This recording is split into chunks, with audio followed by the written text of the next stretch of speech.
What's up, everybody? We're back on Unemployed Commentators. I am your host, Gian Carlo. And I am your host, Gian Miller. Gary John Meta, and we're watching UFC 6. Ken Shamrock versus Dan Severn in 1995. You got a catch wrestler like Ken Shamrock against, what was he? What type of wrestler was he? I'd say folk style wrestling. Folk style wrestling? Yeah. Yeah, it's just like Greco-Roman Yeah. freestyle wrestler, Dan Severn. Both of these guys are pioneers in the UFC and MMA in general, bringing that wrestling knowledge to it. I think it's interesting and we were talking before we even get into the fight, when you have like these two kind of different wrestling styles. Like Ken Shamrock with like shoot fighting, like that shoot can, which is almost like how professional wrestling kind of evolved from too, like all these complex holds and submission locks. Whereas a guy like Dan Severn coming from like American folk style and Greco and freestyle, and specifically like folk style too. I mean, it's more about control than anything, not so much like submission locks. And it's interesting to see how it's kind of evolved now too, where you have like the MMA style of wrestling too. Do you think shoot style actually came from Japan? A little bit too. I mean, if we look at the history of shoot fighting, I mean, it's a hybrid combat sport and street combat style.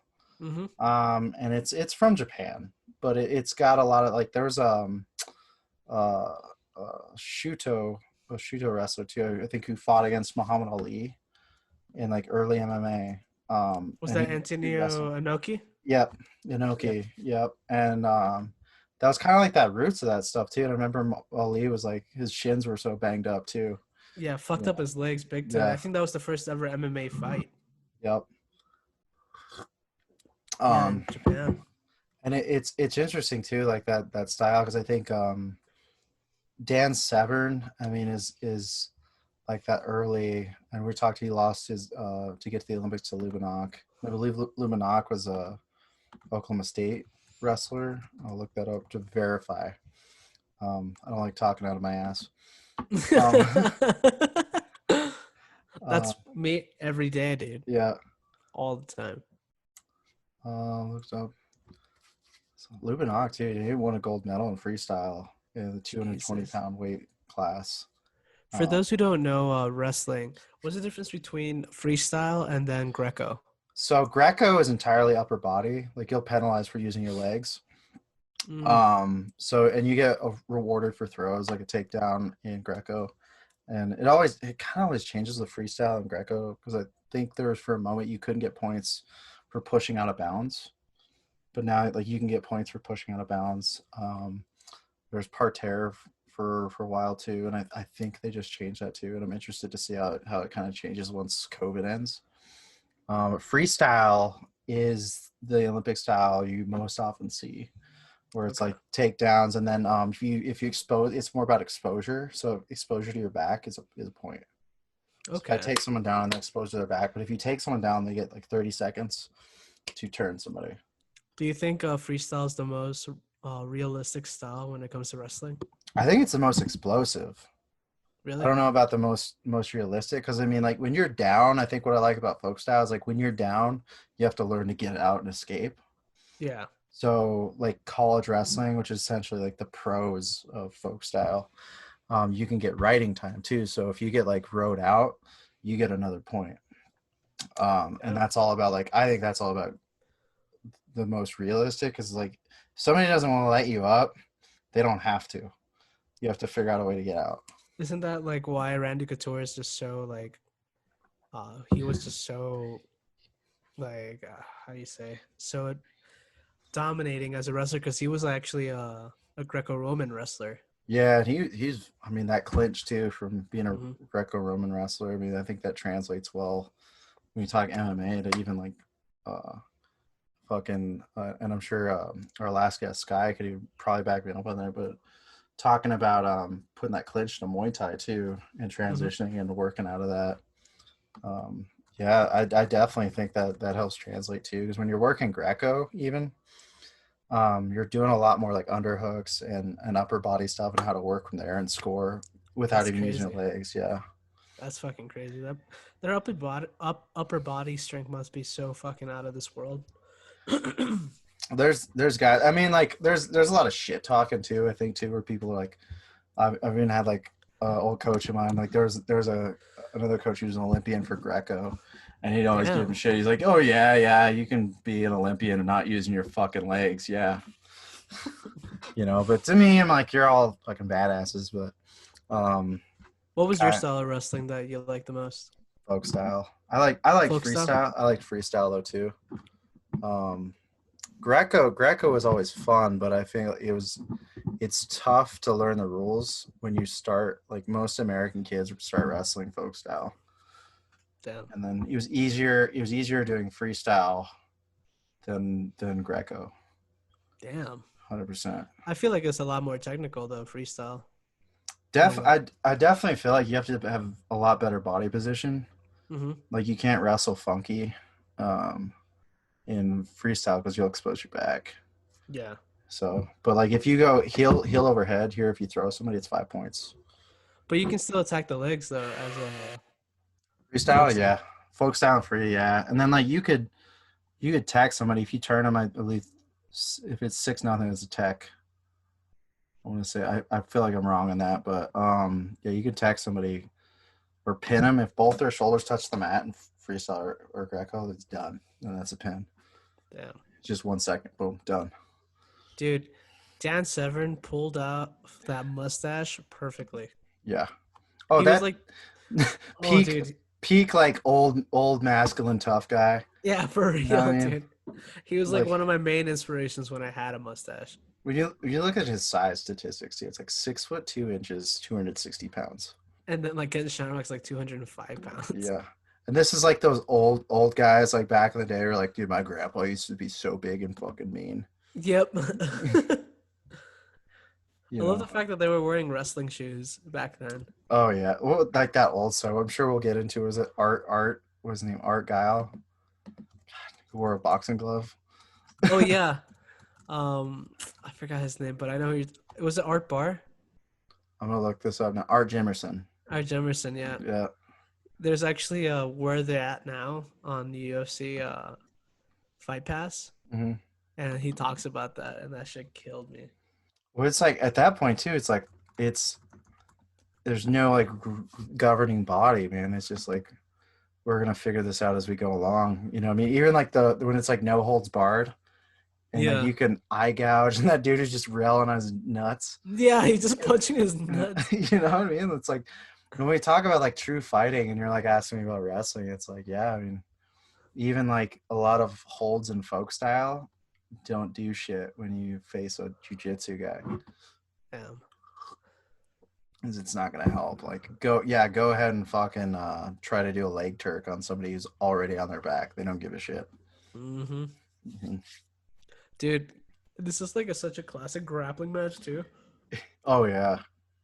with just punches. No one's throwing kicks here. If they Yep. did, they'll be taken down. Yep. And I guess like to talk about more like our pre-fight with like a guy like Ken Shamrock. I mean, Yeah, I think dude. it Heel this hooks and leg locks yeah. were his shit, dude. I mean, his nickname is the world's most dangerous man. I know, right? It doesn't even like it's not even a catchy nickname. No, It was just literally a fact.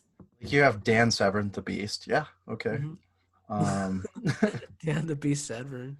you know, and I think it's interesting to note, like, talking about their acting careers, both of them too. You mean pro wrestling? Like they both parlayed like into acting in movies and stuff too. And pro wrestling, dude. Yeah. They were both in the WWF, now the Yep. WWE. And Dan Severn was actually trained by Al Snow. Did you Yep. see that guillotine? Ooh. Jesus. That was fast. It wasn't even like a really technical guillotine, especially during the time. I mean, like now, people can get out of that easily now. Yeah. But then 100%. again, Ken Shamrock is what 205 pounds. If you grab my neck, I would have been tapped quickly, especially if you're grabbing like Yeah. 100%. I'll be like, Yeah. I'm done. I'm done. Choke Don't the break fuck my out. neck. I mean, Shamrock's back, dude. Yeah. Like, and Look at that. He just goes for that single leg. Ken Shamrock gets that guillotine, and he just did that guillotine, yeah, then gets his back almost. Then he grabs an underhook, Dan Severn. I think that's how it evolves though too. It's like, all right, how would I get caught here? Yeah, and then Dan Severn punches him in the nuts, and then just does a guillotine when he could have just falled back. Hmm. But then again, like you didn't know, like no one really knew jiu-jitsu at that time other than the Gracies. And then Ken Shamrock, I mean, he's got that over under Mm-hmm. right here too, and I think that's where like you defer like certain wrestlers. I think nowadays too how it's evolved. Yeah. And if you go back and look at this over under when they're side to side too, like dudes will slip out the back like limp arm. Yeah. You know what I mean? And here too, like you've seen so many fighters too come from that over under, and Yep. I've seen Cejudo do it too, where they've got those throws and they've gotten so good at that implementing it too. Yeah. So, Damn. That was a fast fight. I mhm. don't even remember it being that fast. Because I remember back in the day, I mean, it's Ken Shamrock was always involved in those slugfests too. He did actually like 30 minutes in a fight against Hoist Gracie, and they had to call it a draw. Damn. Like Ken Shamrock, even before jiu-jitsu was a thing, he was actually really knowledgeable when it came to leg locks. I think even like watching this post fight interview too, like how having a guy like Joe Rogan in there too has kind of changed the game. Yeah. Yeah, you know. Like I bet this guy doesn't even know anything about fighting. And I think they, in a weird way, it was like, who do you have to model it after? It's like boxing and WWE, Mm-hmm. and now it's become its own. It's crazy how it's become its own thing. Dude, yeah, the And sport of MMA has progressed so much and actually changed martial arts mhm, more in the past 27 years than it did in thousands and thousands of years. mhm. I think it's really. I mean, some people have said like it's hurt, but I was like, I think it's helped wrestling because I think a lot more kids now, and I think because for years, I mean, the college when you're talking about college sports, it's like the American. It's a farm system for professional sports where they're not really getting paid. Yeah, And college wrestlers, after you get done with college wrestling, used to just go straight to the Olympics or train for that. but And that's there's not, like no pro sports. yeah, there's no pro sports. So now you have the UFC, you have Bellator, you have all these things where kids can go get an athlete. At the very least, you can work as a coach. You can get work as a gym, as a partner, and all these kinds of things. I think it's really helped, and I think it's awesome. Yeah, for real. Hmm. I think yeah, the sport of mixed martial arts actually helped the sport of wrestling big time. Yeah, and I think kids are like, oh, I need to learn how to box now. I need to learn how to Muay Thai, I mean, Jiu-Jitsu, But I all these think things. wrestling is the most important art to learn first. I think it's a good base for sure. I Yeah, mean, because you yeah, dictate where the fight goes. yeah. I think Like any kind of if grappling. yeah, because if you like striking a lot, and if your first art was wrestling, Hmm. you're gonna stay on your feet. Especially like a guy like Justin Gaethje himself. He's like he wants to stay on the feet. He never takes a person down. Like he doesn't want to. Yeah, Well, if he could, he would, but no one can take him down, really. yeah. But Like then you fucking Chuck Liddell was like the pioneer of that shit. He was a college wrestler as well. You exactly, know. and he just wanted to keep it standing. But then you got people like Tito Ortiz and like Joe Daddy Stevenson, who were wrestlers who actually just wanted to go to the ground, just submit. Frank Mir was Frank Mir a wrestler? A good question. I don't know if he Actually, was. I'll Google that. Yeah. Let me see. Um, there's everybody who's like my tiger style's the best. You Yeah. know, and Gotta shut that down. even with wrestling, dude, it's the same shit, dude. Like people will be like, East Coast style, Pennsylvania's the best, Ohio's the best, Iowa's the best, California's the best, Indiana's the best, New Mexico, Oklahoma. You So know, yeah, he started wrestling on the basis as a teenager in Bonanza High School during his junior year. mm, So yeah, and it's smart because he actually started out. He began wrestling, and I think he did karate too.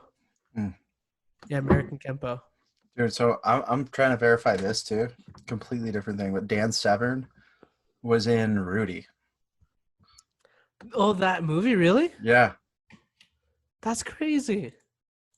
I don't remember him, but I haven't it's watched that movie. I wouldn't. It just says he played a football player, and he was That's hilarious. and I'm looking at the IMDb and it says Rudy uncredited.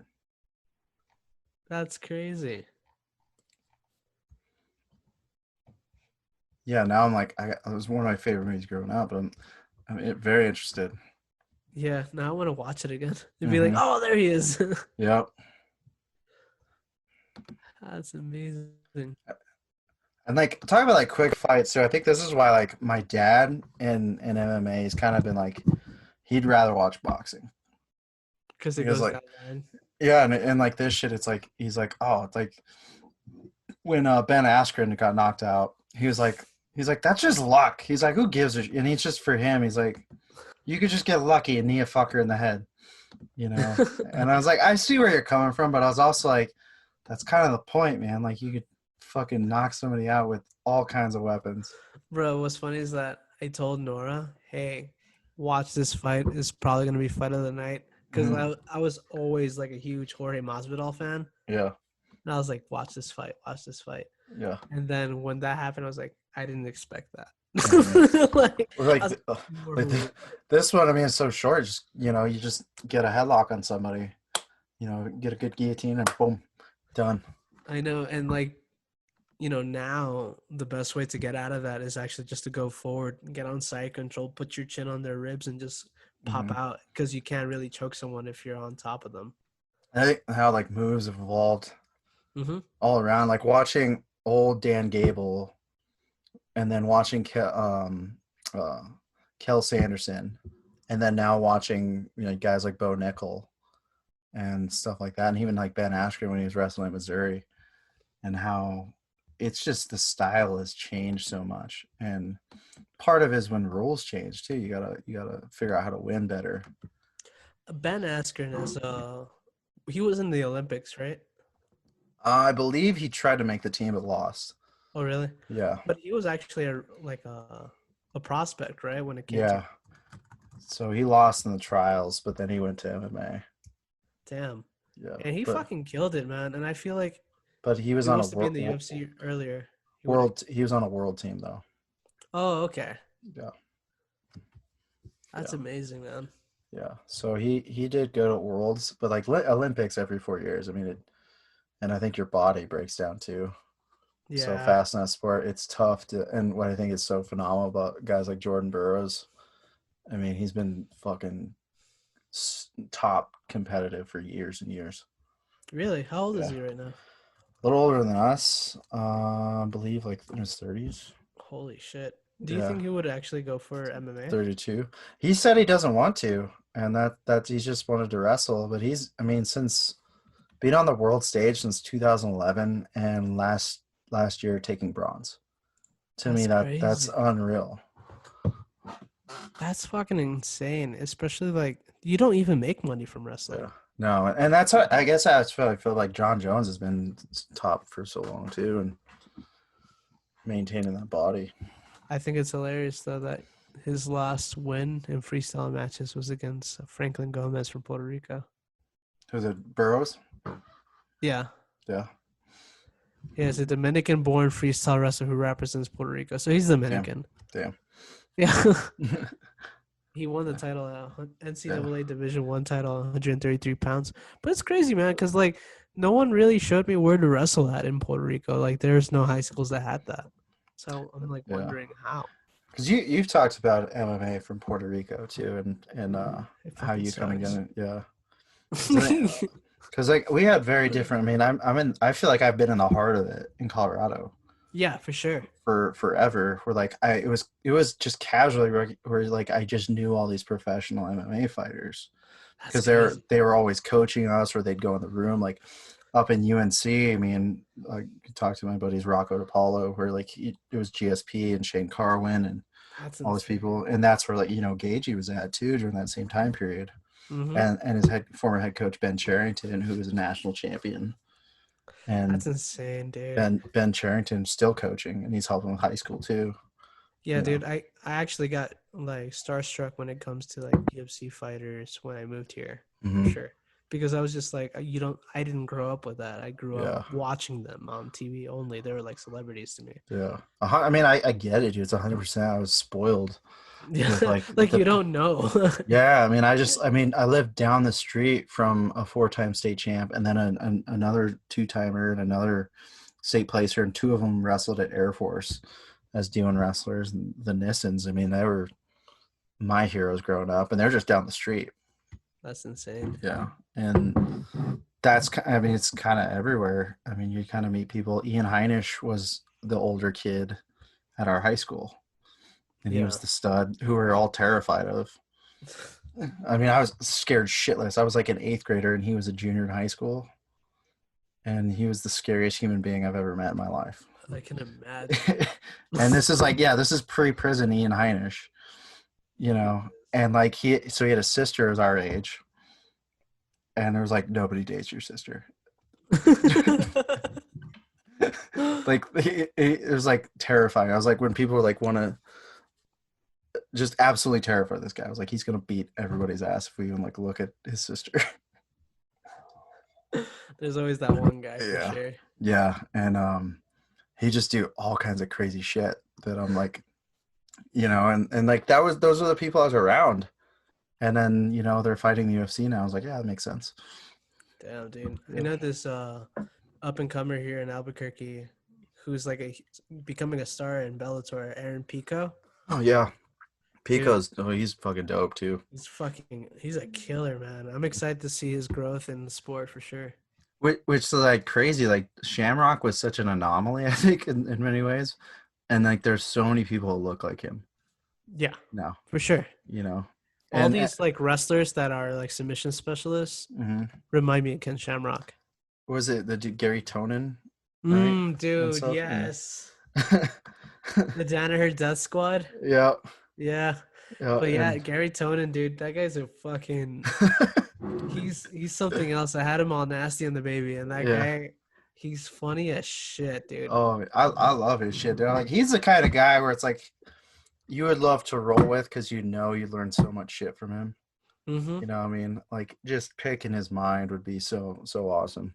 Yeah, I think dude. I think there's a lot of people like that. I think are I mean, kids I even know who are like not even good at school, but they're so fucking smart. Yeah, You know what I mean? he's one of those for sure. Yeah. I can tell. You know, and like because Yeah. like we got a kid on our wrestling team we coach. He just cannot sit still, man. But he's just such a freak fucking Mhm. athlete. He said that he has never smoked or drank until he competed in EBI. Wow. The yeah, he took an edible Wow. for the first time, and that was his first time having marijuana. He was just like, "What the fuck's going on?" Because Yeah. of course he never smoked before, Yeah. so like he was just so disciplined and he was just so obsessed. It's those people that are obsessed in the sport that Yeah. will actually just be great, Yeah. in And my I opinion. mean, I hope I'm not like talking down on him by any means, but I'm like, that just seems like a guy who is just like on another level of, hey, I gotta get up at 6 a.m., fucking probably 4 a.m. Yeah, And he's like, I have no interest in all your dumb shit you're doing. You guys have fun with your flip cup. Yeah. he he actually coached in a gym in New Jersey. He Mhm. would wake up at 4 in the morning, get ready, drive to New York in Manhattan, train with Danaher and Henzo Gracie Academy, Wow. and then comes back, teaches in New Jersey at the Brunswick Brazilian Jiu Jitsu, and then he would like lie to the coaches saying that he's not sleeping there, but he actually slept there. Oh. And then The, get up early. Yeah. and you've actually talked to the man, but like I'm reading like his Wikipedia. It's like as a child, Tonin was identified as having ADHD by his mother. Mm-hmm. You know, and it's like I know so many kids like that who get into grappling, like wrestling, and it's like, and I'm like, I'm 100% like get into that shit because those kids, so much damn energy, where it's like, of course they're not going to want to sit like on a block schedule, 90 minutes, listening to me drone on about the catcher in the rye. Yep, exactly. You know, Dude, he won so many championships too, bro. I bet 100% this is like so many. Like I just feel like they get those concepts real quickly, visually, and they're like, I get it. You know, very interesting, and segueing, I guess, back into like Shamrock. I mean, he's another one with a rough childhood too. Yeah, he was adopted, wasn't he? Mm-hmm. Let me see. Yep. Yeah, he was adopted. He had a strained relationship with Frank Shamrock, who I feel is the father of modern mixed martial arts, in my opinion. He was the first one to have like a kickboxing coach, a wrestling coach, and like a jiu-jitsu coach, and he tried to mix it all together. And I don't know why he doesn't really get that much recognition in the UFC, but he's a pioneer of just having a coach on each art. Correct me if I'm wrong, but didn't he have like a contract dispute too, and that's maybe why, or probably, yeah, which is crazy. So, I don't know. It's like the NFL or something. Like there's some players like they won't put forth if there's like something wrong. Like I mean, like not comparing him to OJ Simpson by any means, but like the NFL like doesn't really promote OJ Simpson as much as they used to. Well, I mean, he did kill 2 people, even though there were just allegations, I guess, right? Yeah. And I think like out of like all sports, I mean, for the most part, like MMA, there's a stigma and stereotype. But most of the people I know, I mean, it's like most people I know, I feel like they're very together with their lifestyle. They're very disciplined. All they do is just work hard and train, dude. Mm-hmm. You know, and I think the human cockfighting stereotype for years that like McCain put on it. I remember that shit, dude. You know, and I was like, it's just not the case, man. Like these people are very, very disciplined people. You know, it's funny. Even liberals, when John McCain died, were like, "Rest in peace, John McCain." Blah blah. Mm-hmm. And I was just like, "What do you mean? This guy tried to cancel MMA? Like, fuck that, dude." You know? It's like, hey, thank you for your service, but also fuck you for MMA. Yeah. Like as a fan, I was like, what the fuck? Why would you do this? Yeah. There's always like black marks and politicians. They try to cancel shit they don't understand. Yeah. You know, it always happens. You know, it's like, did you hear that music has bad language in it? Exactly. Yeah. Which is, I mean, this is like the ultimate kind of like, it's not a duel of the past age. I mean, what's crazy about MMA is it was like, I want to see which martial art is the best. And like, instead of talking it, people agreed. They consented as adults. So, hey, I'm going to try my karate out on your, what's it? Jiu-jitsu? Whatever the hell it is. I'm going to knock you out. Yeah. With my one boxing glove. Yeah. And then, I mean, the fight we just saw, I mean, Ken Shamrock versus Dan Severn, we talked about the statistics on their height and weight. Mm-hmm. And you could be smaller, but if I get a hold of you and you can't breathe, exactly, it doesn't matter. But, you know, that's the thing about just grappling in general is that, you know, size, yes, it does matter in a way. Mm-hmm. But if you're not breathing, the fight's done. Yeah. And I feel like as a jiu-jitsu competitor or jiu-jitsu practitioner, I feel like the best way to finish a grappling match is by a choke. Because that's how it would end in the street. Yeah. Like, I mean, if you try to armbar a crackhead, dude, that guy doesn't give a fuck, bro. Like, I'm going to break both your arms, dude. He's like, I don't care. He's going to use it as a weapon and just whip it with it. Yeah. I mean, if I'm getting that close to a crackhead too, something I fucked up somewhere. Yeah, for sure. Again, when we get into like all the martial arts and stuff, and they talk about them, I like love training. I love doing all that, but like when it gets down to it, like this works on the streets. I'm like, dude, I'm running, dude. I don't give a fuck what you say. For real. Like, I'm booking it, dude. why would I want to put myself in danger like Yeah, that? like, I'm booking it, dude. You really think I'm gonna sit there and be like, oh, sweet, Yeah. Armbar. yeah, fucking armbar opportunity? Yeah. Nope. I'm like, nope.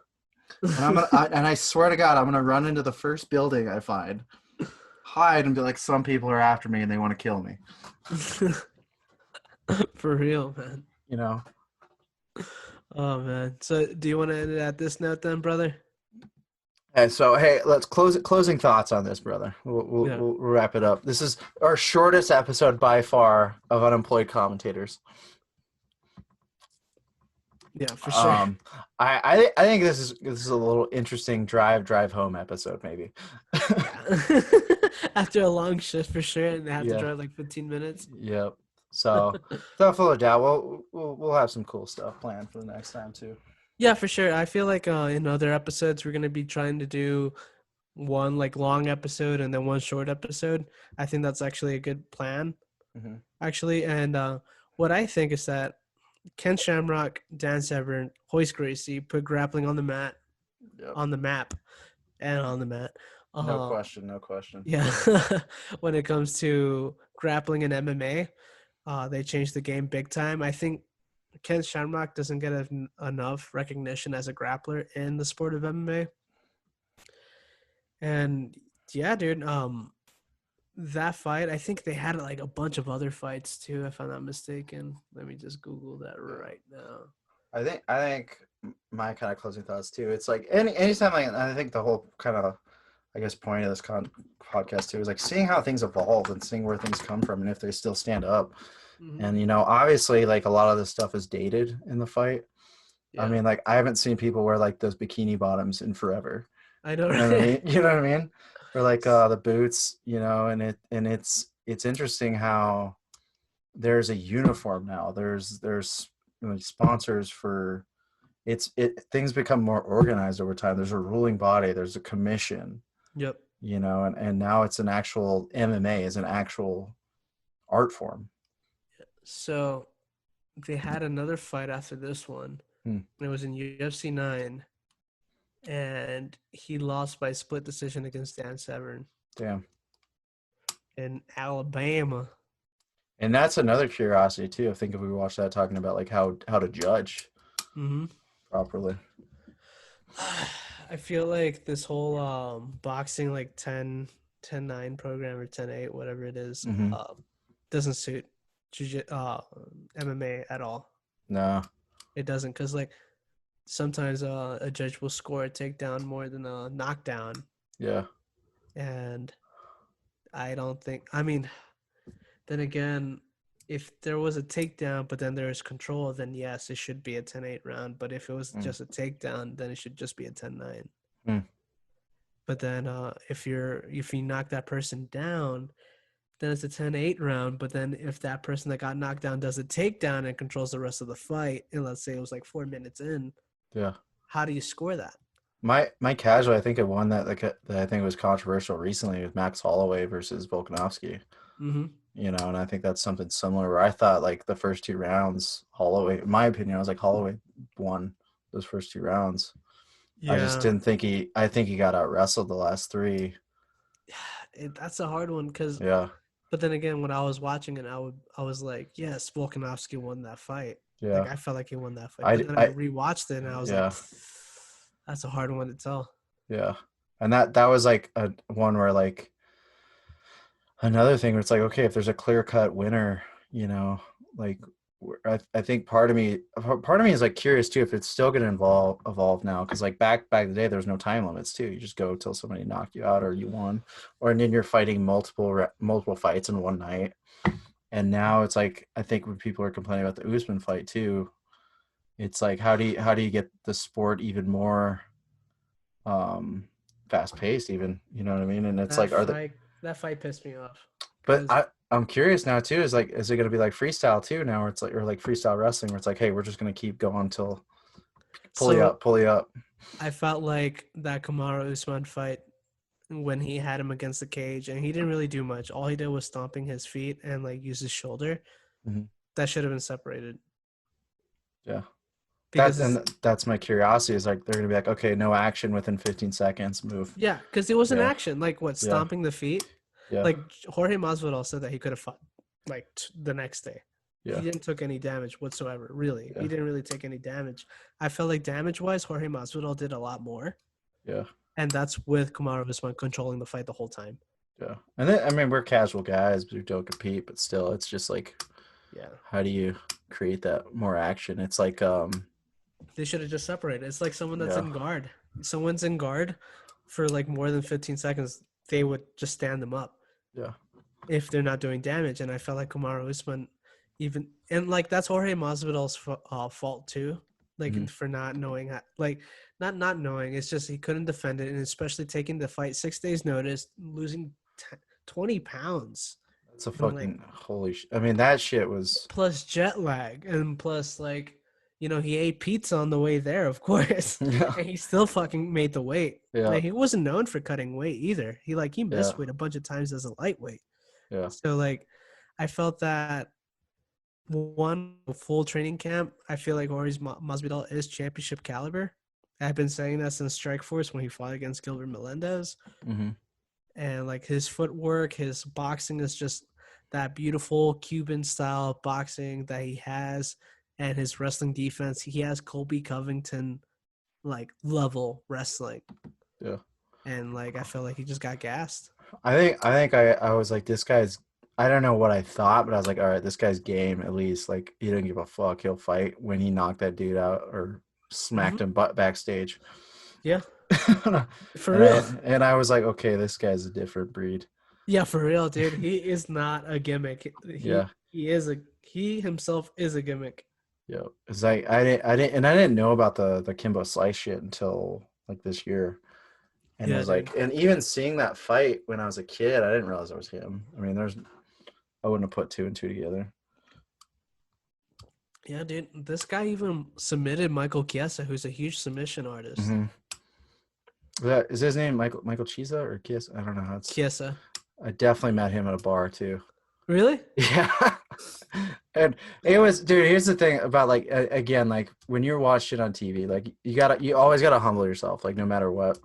And I'm not saying I'm a guy who like looks for fights or anything like that, but looking up at this guy, like literally looking up at him, and I'm with two other guys about my size, and we're talking to him about MMA, and he's such a fan too.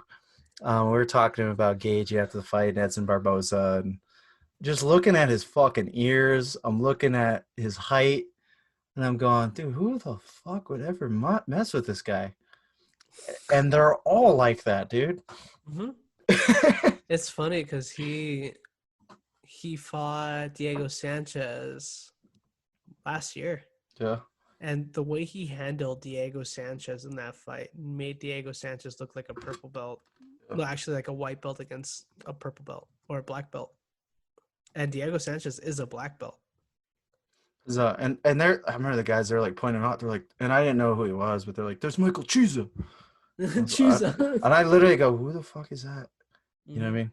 You could point out a fucking Denver Bronco. You could point Tom Brady out in a bar to me. I'd be like, okay, cool. But I think it's just more his ears, dude. I mean, I've seen some rough fucking ears. Yeah. I've seen some Oh, I rough can fucking imagine ears. you being wrestling. But that dude's ears, I was like, dude, I think you win. I think those are the nastiest ears I've ever seen, dude. Yeah, those are some nasty ears. I was like, dude, you're never gonna no headphones for you, bro. Dude, actually wearing these headphones actually Yeah. hurt my cauliflower ear. Damn. Yeah, that's the first thing I always look at is cauliflower. I'm like fucking. Yeah, now that I like know about it, I look at Yeah. people's ears. I'm like, Yeah. So, I mean, my teammates had some rough ears throughout the years, but there's a lot of guys too who didn't. But like, god damn, his Michael Chiesa's ears. he Wow. just wins it. Yeah. I would love to send him a trophy and be like, "You have the most beautiful ugly ears. Just the ear trophy. You have the A most beautiful ugly ears I've ever seen." You know, and that's what I gotta feel like. If you're a girl looking for that, you're like, no, your ears aren't as ugly as I like to see. Yeah, dude, my girlfriend doesn't even want to touch my ear. Like, I ain't touching it, but I can trust you can at least choke someone out. Yeah, for sure. For sure. That's so funny. So that's all I got to say about shit. Yeah, I think so too here. So yeah, thank you guys for listening. Make sure you click the thumbs up, subscribe. We're going to have a lot longer episodes than this. There's going to be sometimes long episodes. There's going to be sometimes short episodes. But yeah, tune in. Yeah. Thank you for listening to Unemployed Commentators, and please employ us. Yep. And thank you for listening. Whether you got ugly ears or beautiful ears, we appreciate it. All ears matter.